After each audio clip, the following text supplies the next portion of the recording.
wabarakatuh.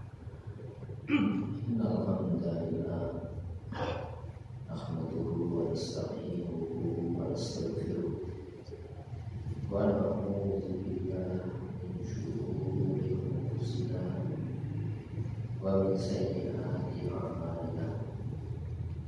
Man yahdihillahu fala mudilla lahu wa man yudlil fala hadiya lahu.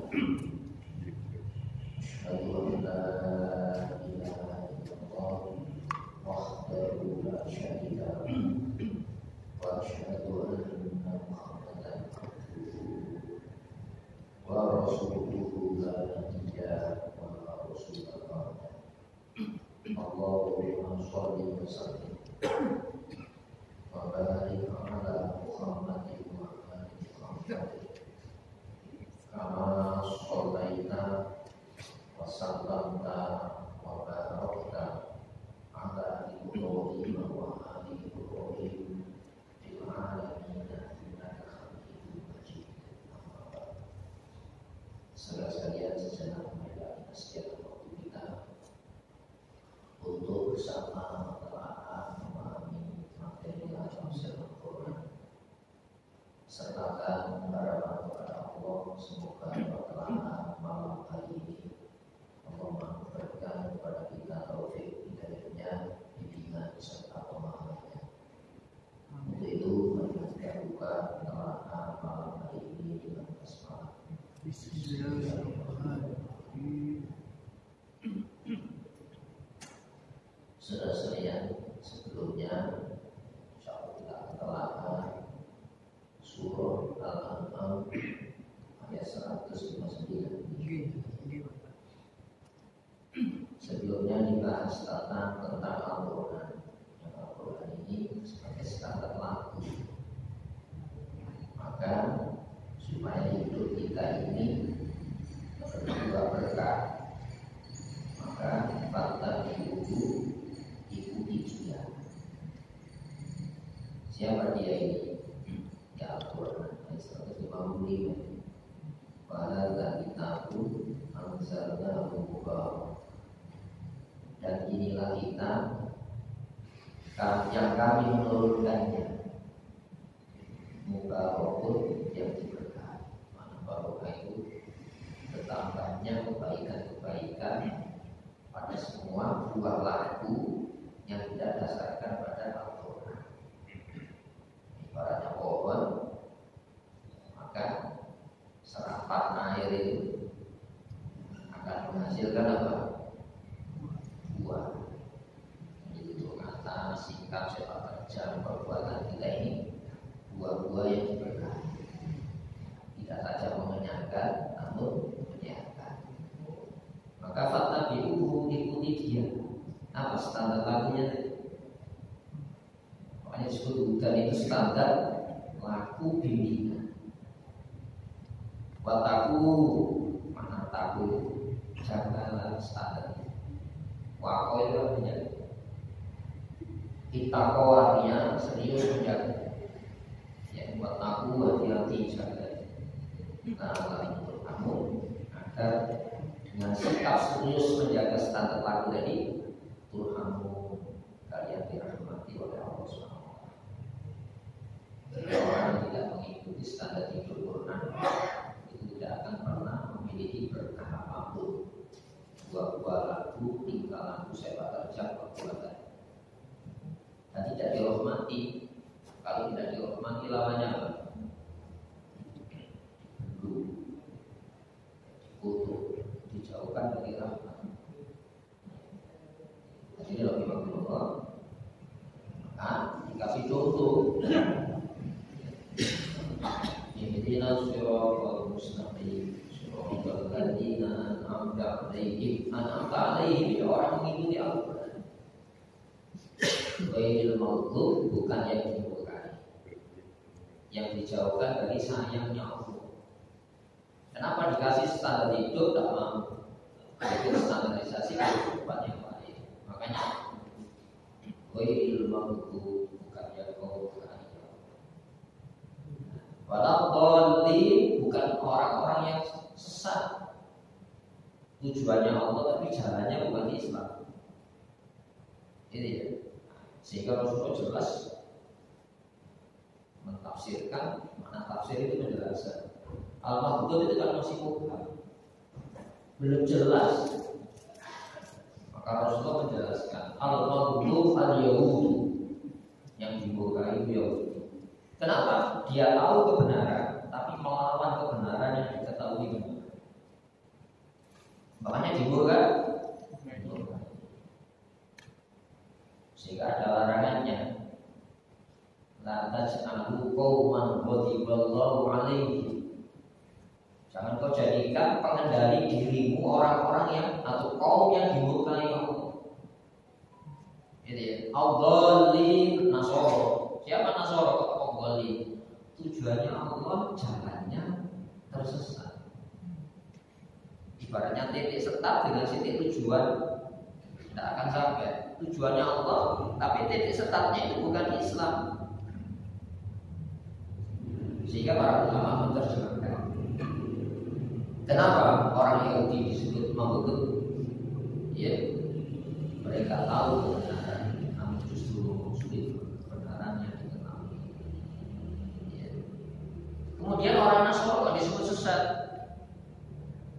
Para ulama mengatakan, yastaiduna fi asnafil a'mal. Mereka itu bersungguh-sungguh dalam berbagai macam bentuk ketaatan-ketaatan, tapi bila syariat dari Allah, tanpa syariat undang-undang dari Allah. Nah, ini ya. Nah, hadirin rahimakumullah, maka pemahaman baliknya begini: kalau kamu tidak mengikuti standar hidup yang diberkahi, hidup itu tidak berkah. Berarti kalau tidak berkah, semuanya tidak melahirkan kasih sayang. Kecuali apa? Permusuhan dan pertikaian. Sebenarnya yang terjadi hari ini kan gitu ya. Dunia ini semenjak dikendalikan oleh kekuasaan Barat belum 2 abad lagi. Ya skala perang berkembang, meluas. Ya, dunia ibaratnya belantara yang kuat memangsa yang lemah. Kenapa? Program hidup yang dijalankan itu bukan program hidup jadi hamba. Makanya iya karena abudu hanya kepada Engkau ya Allah saya menjalani penghambaan ini.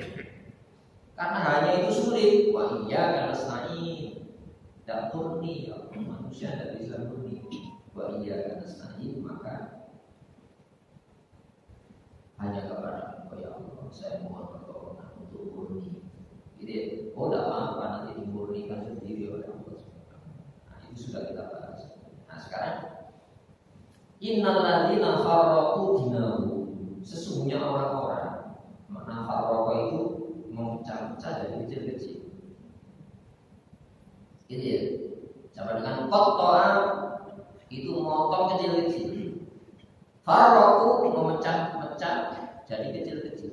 Jadi orang-orang itu ada yang memecah belah agama dengan pemahaman parsial. Apa pemahaman parsialnya? Ini wilayah Allah, ini wilayah manusia. Gitu ya? Apa dapat memahami ya? Wilayah Allah itu apa? Akhirat. Islam itu upacara, tapi jangan sampai Islam ya ditampilkan sebagai cara hidup. Ini kan bahaya upacara. Jadi nanti Islam itu hanya doa-doa, bukan ada dalam konsep realitas kehidupan. Ya, sehingga dibagi agama itu urusan upacara, doa-doa. Ya, dan namanya dunia ini urusan manusia. Keliru. Tidak ada pembagian ini pembagian akhirat, ini pembagian dunia. Akhirat urusan Islam, urusan Allah, dunia urusan manusia. Belum ada pembagian semacam ini. Yang ada itu gimana? Mahuat din, mahuat dunia. Apa itu agama? Substansi ajaran. Dan apa dunia? Dunia di sini teknis. Kalau teknis bukan wilayah Nabi. Kenapa teknis berkembang? Nanti kan ada teknologi. Jadi ya, karena manusia ini langkahnya terbatas. Langkah kakinya begitu terbatas. jangkauan pendengarannya terbatas, jangkauan penglihatannya terbatas. Ini ya suaranya terbatas. Ada teknologi transportasi. Nabi ngurusi teknologi transportasi. Itu dunia itu bukan wilayah Nabi. Jadi ya ada teknologi telekomunikasi, hubungan tanpa kabel, daya penglihatan kita terbatas. Ada video call. Kalau dulu 20-50 tahun yang lalu kita belum mengenal telegram, cuma telepon suara. Ini ya, dulu kita mengenal pizza. Nah, sekarang orang kirim surat. Nah, paling pos itu untuk dokumen penting lewat pos. Ya, tapi untuk langsung luar negeri bisa melihat. Itu urusan di dalam Quran. Itu berkembang teknologi itu berkembang. Makanya dikasih akal. Jadi ya, hadirin lagi makmum. Tapi masalah din, ajaran hidup, pandangan hidup, cara pandang hidup, bukan penghidupan. Kalau penghidupan itu teknologi. Masalahnya kan mana yang diseriusi, penghidupan atau hidup? Seharusnya kita itu menserisi hidup itu yang diberi oleh Allah SWT. Walladzi khalaqal mauta wal hayat. Ya Allah yang menciptakan kehidupan dan kematian. Untuk apa? Liyabluwakum, untuk mencoba kamu. Di mana cobanya? Ahsanu amal. Mana yang terbaik kegiatan aktivitasnya. Tidak mungkin Allah menciptakan manusia untuk menilai terbaik kalau tidak dikasih ajaran yang terbaik. Jadilah orang baik, tidak dikasih ajaran kebaikan. Jadilah orang benar, tidak dikasih pembekalan jadi orang benar. Tidak mungkin. Nah, sekarang ini kan bisa bikin standar kebaikan sendiri. Contoh ya, orang baik itu pasti orang yang tidak punya musuh. Nanti musuhnya nanti orang baik. Apa tidak bingung gitu? Lalu disimpulkan orang yang musuhnya banyak itu orang buta. Kita harus ajaran perang. Ini ya, agama yang mengajarkan perang berarti agama kekerasan, agama kejahatan. Maksudnya justru aja Islam itu ada ajaran perang. Supaya apa? Tidak kurang ajar di dalam perang. Coba cari agama yang ada ajaran perang. Tidak hanya Islam. Hebat itu. Kenapa? Orang cenderung merusak. Lewat apa? Mengatasnamakan, menghentikan pengurusan. Itu ya. Nah, makanya hadirin Rasulullah ada ajaran perang untuk apa kamu berkumpul? Ya, mana-mana yang harus dilakukan dihentikan pengerusakannya dengan pengerusakan sejenis. Apakah perang itu satu-satunya penyelesaian masalah? Tidak. Itu ya. Nah, di sini ada lagi makanya ada surat Al-Anfal bareng. Kalau yang buka hadis kitabul jihad, kitabul mana ya? Kitabul jizyah, kitabul macam-macam, kitabul imam, kitab membahas tentang pemerintah ada di dalam agama di luar Islam. Kau itu, Islam punya ajaran. Makanya innal ladzina farraqu dinahum, orang-orang yang membagi-bagi areal Allah, areal manusia dengan pembagian sendiri-sendiri. Ya, wakan Syiah dan jadilah mereka itu Syiah, jamaknya Syiah, golongan-golongan, pengelompokan. Jadi ya, makanya sekarang ini digagas pluralisme. Ini ya, apa akar pluralisme agama ini? Ya, kita kan bertuhan. Itu ya, tapi dalam memahami Tuhan yang mutlak, manusia itu relatif. Itu ya, cara memahami yang mutlak dan dijangkau oleh pendengaran, penglihatan, tidak bisa dipikirkan secara tuntas oleh akal. Berarti apa? Manusia dalam memahami Tuhan itu relatif. Itu ya, maka agama-agama tidak boleh punya klaim kebenaran mutlak milik agama. Lalu apa yang benar? Kita bersikap praduga. Orang mengatakan pragmatis. Allah agama saya boleh salah, boleh benar. Agamanya boleh salah, boleh benar. Kenapa? Yang mutlak kebenaran itu milik Tuhan. Sehingga kalau kita bicara Tuhan, makanya tidak boleh menyamakan, sebab akar konflik yang terjadi masing-masing agama itu mengaku benar sendiri. Musuh. Ini ya, itu kan hasil ya pengalaman kehidupan beragama. Ini ya, sehingga akhirnya ada area keyakinan yang keyakinan itu diberitakan supaya apa? Kita yakin itu harus punya pegangan. Makanya Allah itu memberitakan tentang dirinya, menjelaskan tentang dirinya yang mutlak. Buktinya apa? Diturunkan ajaran Islam. Karena nabi itu tidak terlibat lahirnya ajaran Islam. Makanya Al-Quran itu apa? Wahada kitabun anzalna. Dan inilah kita kami turunkan bukan digali oleh Muhammad SAW, bukan hasil berpikirnya Muhammad Rasulullah SAW. Itu ya, Nabi Musa menerima Taurat. Ya, Nabi Isa dikasih Injil, bukan ngarang Injil. Nah, coba yang terjadi kan enggak? Ideologi yang digagas manusia untuk menyelesaikan problema kehidupan manusia itu butuh keyakinan. Ya, maka digali keyakinan berdasarkan penggali penggagasnya. Dan masing-masing itu ingin ya menguasai gagasan-gagasan yang lain. Makanya terjadi bentrok yang terjadi itu sebetulnya di antaranya perang gagasan. Ya, perang ideologi, kapitalisme melawan komunisme, liberalisme melawan tiranisme, macam-macam. Itu apa? Coba perang dunia pertama, perang dunia kedua. Kan ada blok-blok itu. Ya, ada yang mendasarkan konsep manusia super.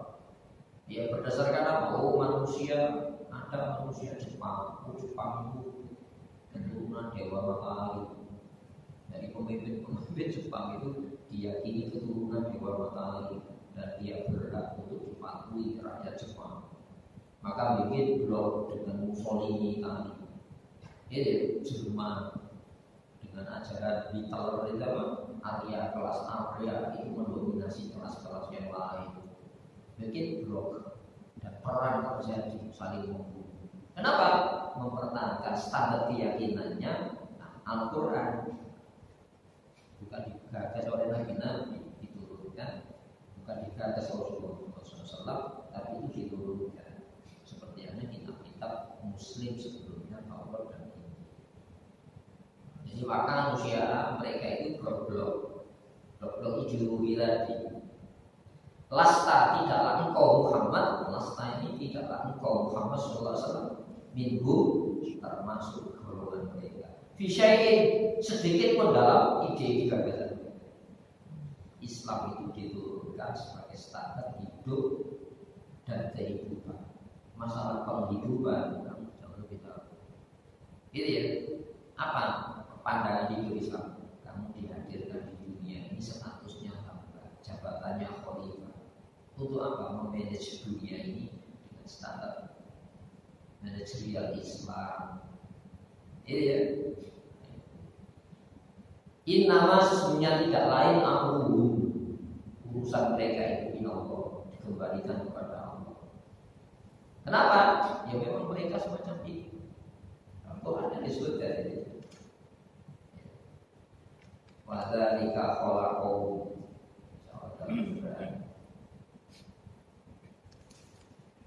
Begitu.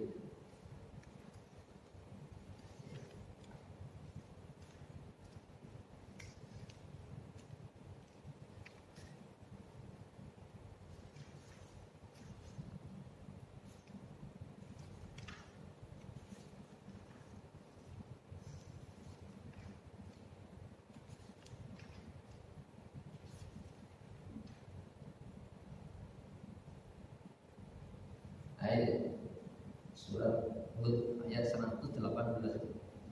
Walau syaa Allah, kalau Allah mau, walau syaa Rabbuka, kalau penciptamu Muhammad Rasulullah, kalau pemilikmu Muhammad Rasulullah, kalau pengatur Muhammad Rasulullah. Kalau Allah mau, la ja'alan nas, pasti Allah menjadikan manusia itu ummatan wahidah, umat yang satu, apa tauhid. Semuanya patuh kepada Nabi dengan standar Islam yang diturunkan pada masa Nabi-Nabi sebelumnya dan Islam yang diturunkan pada zaman Rasulullah Muhammad. Namun wala yazaluna mukhtalifin, akan tetapi mereka senantiasa berselisih. Apa yang diperselisihkan? Kitab itu tadi itu. Itu ya. Illa kecuali marrohima rabbuka, orang-orang yang dirahmati Tuhan. Kalau orang-orang yang dirahmati oleh Allah bukan ikhtilaf ittifaq, sepakat menerima. Adapun ada yang tidak masuk akal, dia akui keterbatasan kemampuan manusia menangkap pemahaman-pemahaman yang Allah berikan. Tapi Rasulullah itu orang yang paling paham. Itu ya. Jadi mukhtalifin itu orang-orang yang berselisih. Tapi orang-orang yang dirahmati oleh Allah bukan mukhtalifin, tapi muttafiqin, orang-orang yang sepakat. Ini dari Allah ini. Masalah saya memahami pesan-pesan Al-Qur'an, saya terbatas. Tapi larangannya kan bisa dipahami, larangan. Perintah kan dipahami, ini perintah. Dan Rasulullah SAW tidak terhindar dari perintah larangan. Itu menunjukkan apa? Rasulullah bukan objektif. Rasulullah punya istri, Rasulullah punya keluarga. Apakah Rasulullah malaikat? Lalu kenapa kita tidak ittifaq menerima bahwa itu standar kehidupan manusia? Rasulullah kepala negara. Ini Rasulullah itu punya tentara, Rasulullah mengorganisir politik bernegara. Apa tidak bisa diterima? Saya nyontok kita ini kan ya. Jadi orang-orang yang mukhtalifin itu, kenapa? Ya memang masuk dalam kehendak ini. Nah kita yang tidak mukhtalifin, muttafiqin, ya harus terima kasih kepada Allah. Saya menjadi muslim ya Allah dengan kekurangan saya sebagai muslim dalam memahami Al-Quran. Tapi kan ada panduan Rasulullah, ada panduan para ulama. Itu ya. Jadi mukhtalifin itu pasti orang yang giat mencari titik singgungnya, bukan titik temunya. Kan kita mencari titik temu. Iya, saya punya suka, Allah punya suka. Saya mengikuti sukanya Allah. Saya tidak punya suka, saya punya perasaan tidak suka, Allah juga punya tidak suka. Apakah tidak suka kita ini ittifaq dengan Allah? Apa sukanya Allah? Allah itu punya larangan. Allah tidak suka kalau larangannya kamu jalani. Allah suka kalau kamu tinggalkan larangan. Ini kan gampang sebetulnya. Allah punya perintah. Apa suka Allah pada perintahnya? Kamu jalani. Allah tidak suka kalau perintahnya kamu tinggalkan. Itu ittifaq. Itu ya. Hadirin rahimakumullah. Maka ini ya, wala yazaluna mukhtalifin. Umumnya manusia itu senantiasa dia berselisih tentang informasi dari Allah berupa kitab Al-Qur'an, Taurat, Injil. Illa man rahima rabbuka, kecuali orang-orang yang dirahmati Tuhan. Apa yang dirahmati? Saat saya menerima. Iya, saya punya tidak suka. Itu ya. Tapi kok juga punya tidak suka. Saya punya suka, kok punya suka. Ittifaq, mari kita mencari titik temu. Di mana titik temunya? Yang dilarang oleh Allah itu tinggal. Yang diperintah oleh Allah itu jalan.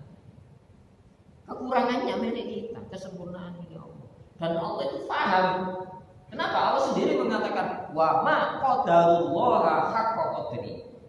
Ya, dan mereka tidak akan mampu menunaikan, menjalani qadar-qadar sebenar-benarnya kadar menurut Allah. Ayo Bapak, mari kita buka. Angan-angan ya.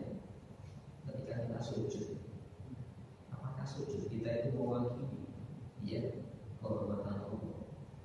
Ya? Ketika kita sujud itu, apakah sudah memberikan satu qadar penghormatan kepada Allah? Tanpa disujud itu Allah sudah terhormat. Takbir kita Allahu Akbar. Apakah takbir kita itu mewakili untuk menjadikan Allah itu aku? Padahal Allah tanpa ditakdiri semesta sudah itu. Jadi mari kita cari titik temu dengan standar titik temu apa yang dilarang. Mari kita pertemukan. Jangan bikin larangan sendiri. biasanya orang bikin larangan itu sesuatu yang tidak disenangi. Padahal Allah senang. Itu ya. Mari kita mencari titik temu dengan senangnya Allah. Sebab apa?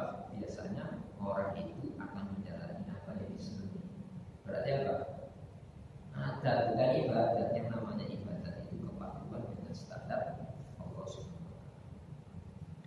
Walidzalika, dan untuk itulah khalaqahu, Allah menciptakan mereka.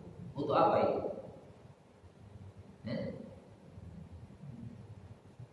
Berselisih. Nah, coba masalah kecil ya, saya punya suka, orang lain punya suka. Tidak mesti sukanya orang lain sesuai dengan kesukaan kita. Bahaya enggak kalau suka tidak suka itu sebagai standar kebenaran? Bahaya. Jangan go dalam rumah saja loh. Anak, istri, suami, suka ya maka diturunkan standar bagaimana, bukan suka atau tidak suka. Ittifaq, suka istri, suka kesukaan istri, suka suami, kesukaan anak itu, delok suka ya Allah ya Allah. Aku tidak suka kok dia. Aku suka di perintah. Ini kan gampang sebetulnya. Hadirin rahimakumullah, wa tammat kalimat rabbika. Sudah selesai keputusan Tuhan. Apa? La amla'anna jahannam. Benar-benar ku penuhi jahannam minal jinnati wan nasi ajmain, dari jenis pembangkang jin dan manusia semuanya. Itu yang dimaksudkan. Innallaha khalaqal jannata wa ahlahu ma'ah. Allah menciptakan surga berikut penghuninya.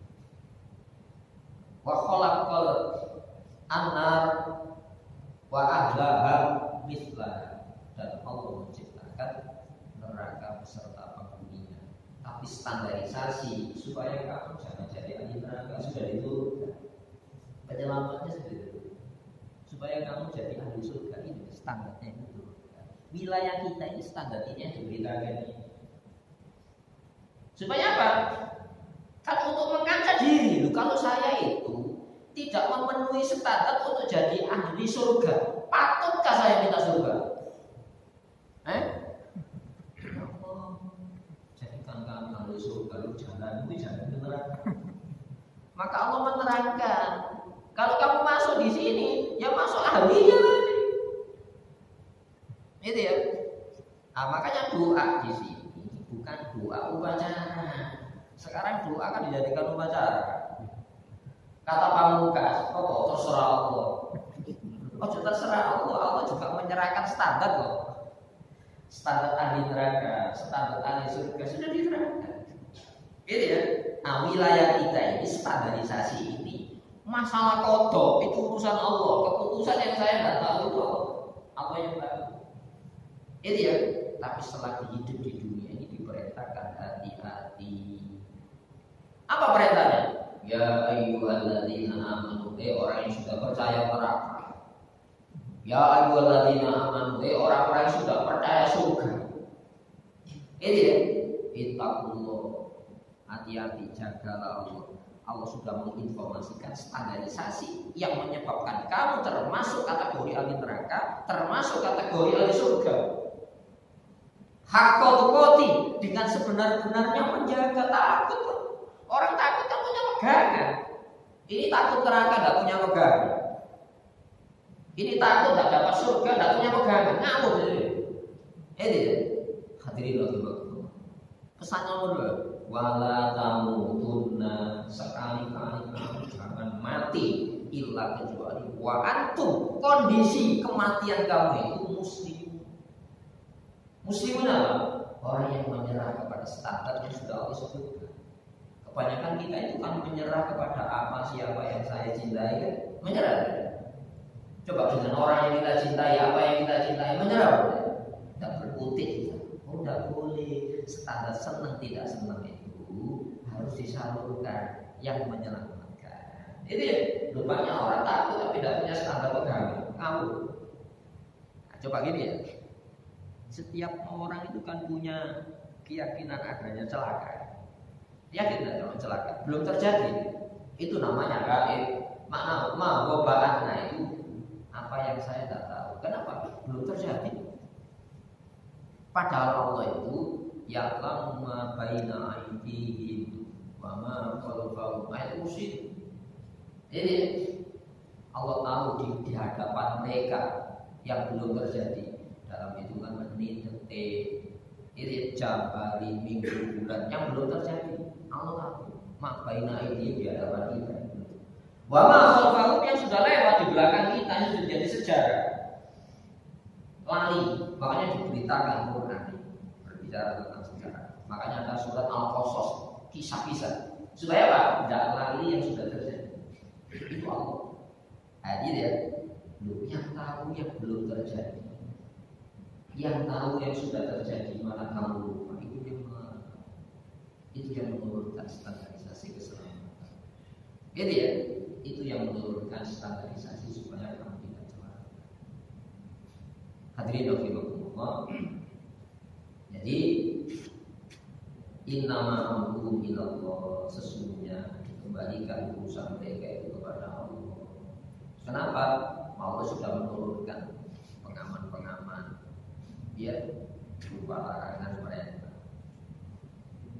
Suma kemudian yunabbi'uhum, diberitakan kepada mereka bimakan, mesti bimakan, mesti dua nih, bimakan, apa ya? Dengan apa yang kalian mereka yang lakukan. Ya. Jadi perbuatan manusia itu apa? Ada standar hukumnya. Apakah kejahatan? Apakah kebaikan? Apakah keburukan? Apakah ibadah? Apakah adat? Ini, lu kalau kamu menyerah kepada senang tidak senang itu adat. Kenapa? Ada ya kudu ada itu artinya berulang-ulang. Orang akan mengulang-ulang apa yang menyenangkan. Masa mengulang tidak benar? Lu pada beragama ini bukan senang tidak senang. Beragama itu menjalani senangnya Allah, tidak menjalani yang Allah tidak senang. Apa? Larangan Allah tidak senang. Yang diperintah Allah senang. Tidak mungkin Allah melarang sementara Allah tidak membenci larangan itu. Dan itu berita tentang buruk. Itu ya. Jadi yang dilarang oleh Allah itu memang benar-benar buruk dan salah.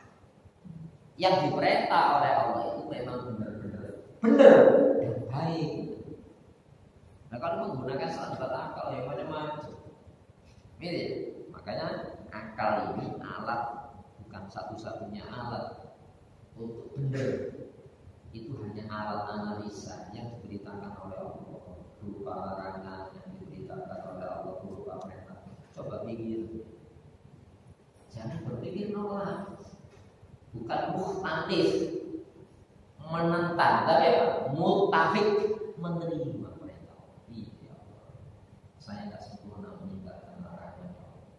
Sempurna saya itu menjalani larangan. Ayo coba apa yang tadi gitu. Saya tidak sempurna ya Allah menjalani larangan. Sempurna saya itu meninggalkan perintah. Tapi dan saya tidak akan pernah menentang ya Allah. Saya melanggar, iya manusia tak sempurna. Allah sendiri mengakui bahwa itu namanya hati-hati. Ya. Jadi nanti diberitakan tindakanmu itu apa sih?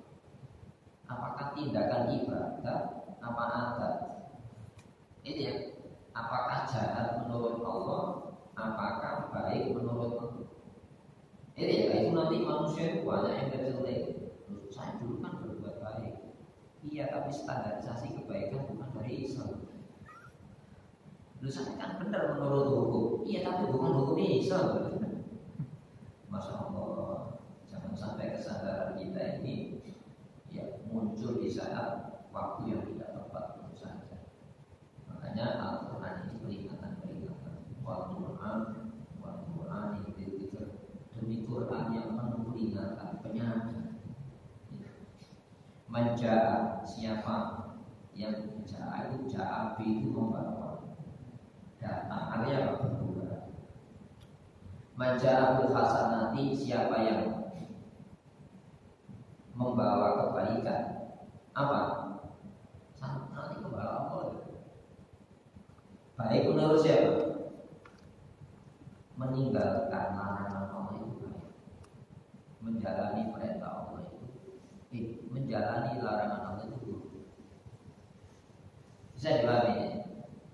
Menjalani perintah Allah itu baik, meninggalkan perintah Allah itu buruk. Kenapa? Larangan perintah Allah itu benar. Makanya benar itu tidak mungkin diciptakan manusia, tapi diturunkan. Akal ini dijak berpikir, pikir enggak? Yang dilarang oleh Allah itu pasti kalau dijalani baik, kalau ditinggalkan. Yang diperintah Allah itu baik kalau dijalani, buruk kalau ditinggalkan. Dan bukti-buktinya sudah ada. Buktinya sudah ada. Kamu bisa sukses dengan menentang Allah, tapi sukses dengan menentang Allah tidak akan pernah menenangkan jiwa. Mari kita buktikan. Orang yang mengumpulkan dunia dengan bukan cara Allah, dia bukan menguasai dunia, dikuasai oleh dunia. Buktinya apa? Fir'aun itu rojo, ya, punya tentara, punya wilayah hukum, pandai mengorganisir negara. Lu kok dia bayi gitu? Bayi yang lahir Muslim jadi ancaman takut sebelah. Kenapa? Takut ini kalau besar merebut mahligai kekuasaan. Bukan dulu. Anak bayi lahir takut. Oh, mana tentara kok jauh lebih takut? Seharusnya tidak takut. Kenapa? Yang justru meletakkan ketakutan ini, saya ini apakah sesuai standar jadi hambanya Allah? Berarti apa? Firman orang takut penghidupan, bukan takut hidupnya ini hidup untuk siapa? Nah, berarti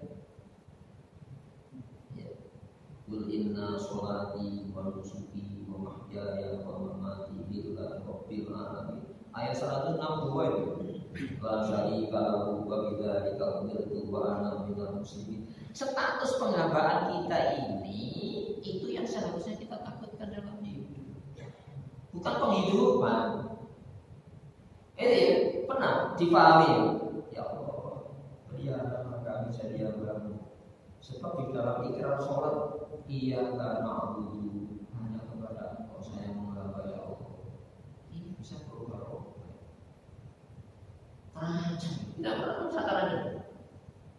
Nabi-nabi itu takut diri dan generasi, bukan takut penghidupannya. Wa inni khiftul mawaliya biwa. Nabi Zakaria usianya sudah lanjut, rambutnya penuh, kepalanya penuh uban, tulangnya sudah rapuh-rapuh, belum dikaruniai keturunan. Ini maka mengadu kepada Allah. Apa yang ditakutkan Nabi Zakaria? Bukan penghidupan, tapi hidup. Dan pemahaman hidup ini butuh generasi. Wa inni khiftul mawaliya biwa. Aku takut generasi setelah saya ya Allah. Fahabli min ladunka waliya. Ya berikan ya Allah setelah aku ini keturunan, wali ini keturunan, pengendali, ya, yang menolong saya, ya, yang melindungi tugas saya, yang melanjutkan tugas saya. Yarifuni, yang mewarisi aku, bukan mewarisi harta saya. Yarifuni, yang mewarisi aku punya tugas membimbing manusia untuk nanti jadi hamba Allah. Maka nanti berarti akhir istri saya dulu ya Allah, saya sudah kakek-kakek, istri saya sudah nenek-nenek. Itu Nabi itu sampai gini takutnya luar biasa. Ya fahabli min ladunka waliya yarithuni wa yarithu min ali Yakub, mewarisi keluarga Yakub. Keluarga Yakub ya keluarga nabi-nabi kabeh. Dari Nabi Yakub lahir siapa? Ya. Setelah Nabi Ibrahim kan punya keturunan. Nabi Yakub dengan Nabi Ismail. Ini dari Yakubnya lahir nabi-nabi Bani Israil. Ishak Yakub. Nabi Ibrahim punya putra dua. Ishak dan Ismail. Ishak menurunkan Yakub. Yakub ini Bani Israil. Yang ditakutkan itu misi kenabiannya terputus.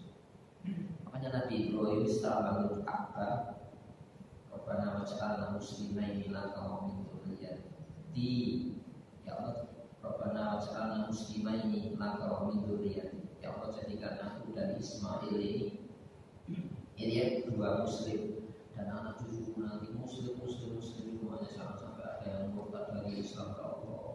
Kalau murtad dari Islam tidak selamat, gagal regenerasi saya.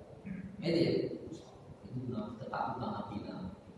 Itu ya, nah, orang yang takutnya itu masa depannya akhirat, orang paling bahagia.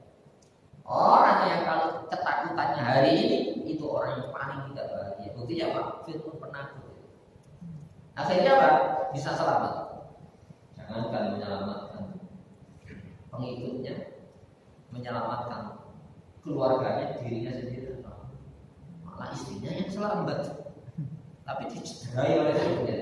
Hadirin kembali kepada manjara bil hasanati falahu asyru amsalihha, maka baginya 10 ya kali lipat.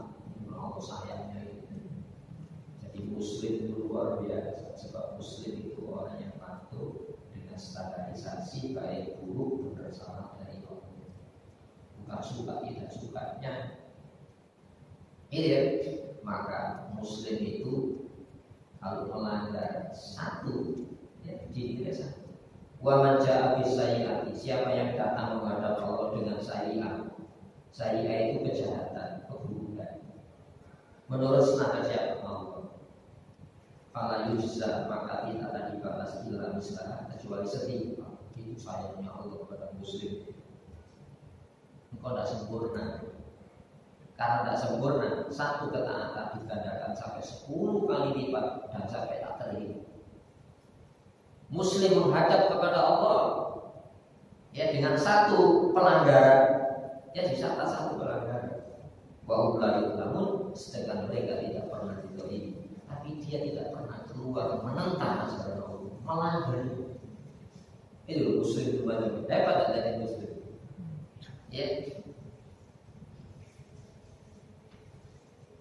Kul, tegaskan Muhammad, innani sesungguhnya aku hadani, membimbingku Rabbi, pencipta, pemilik, pengatur.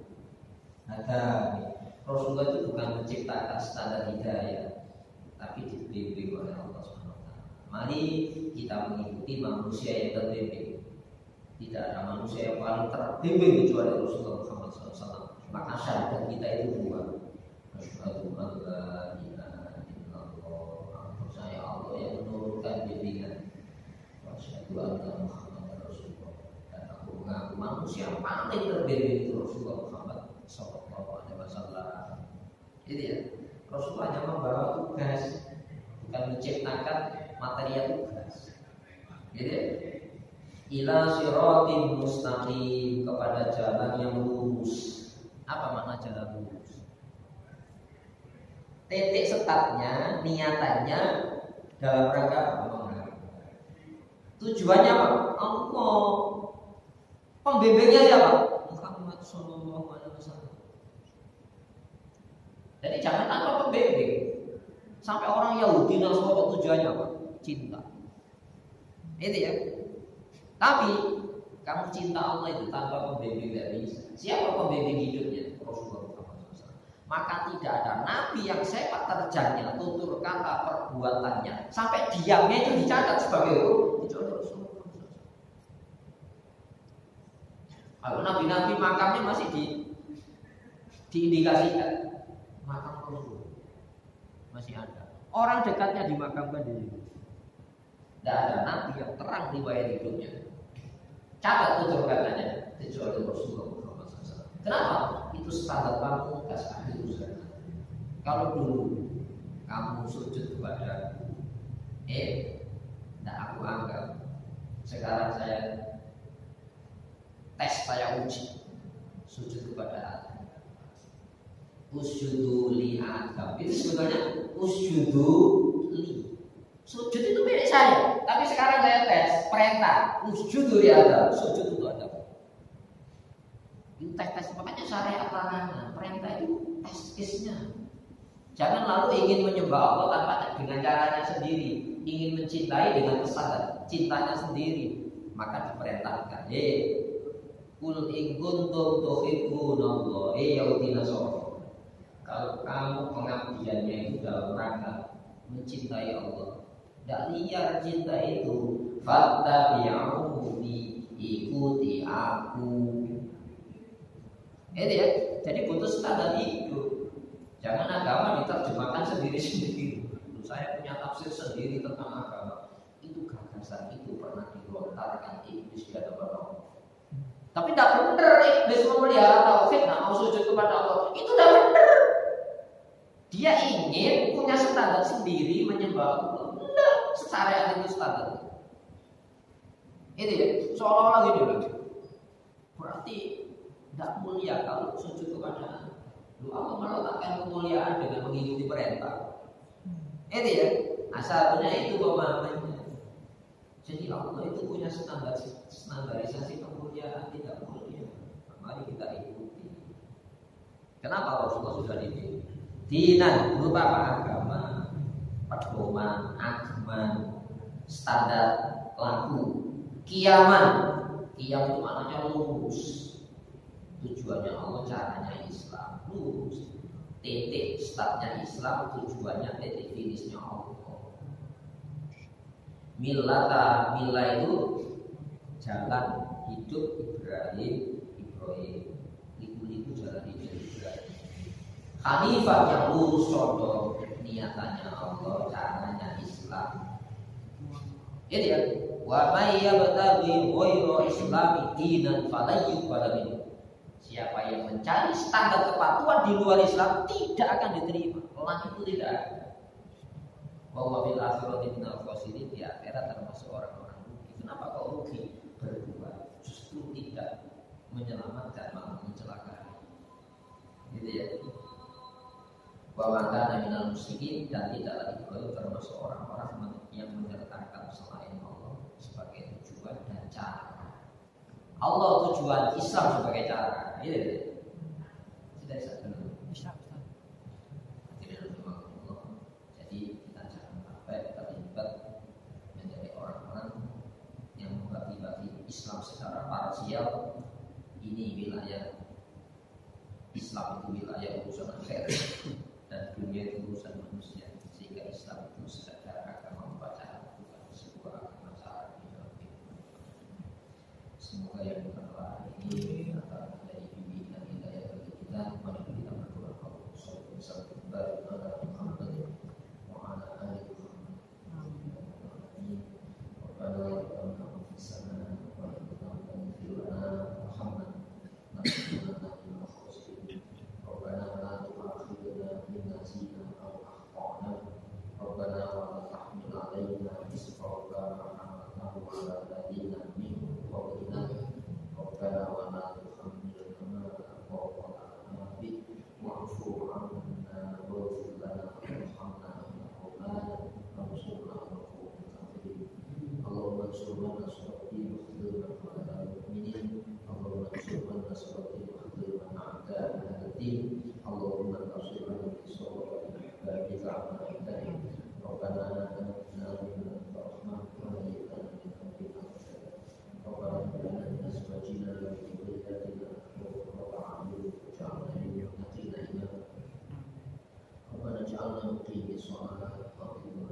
Hasanah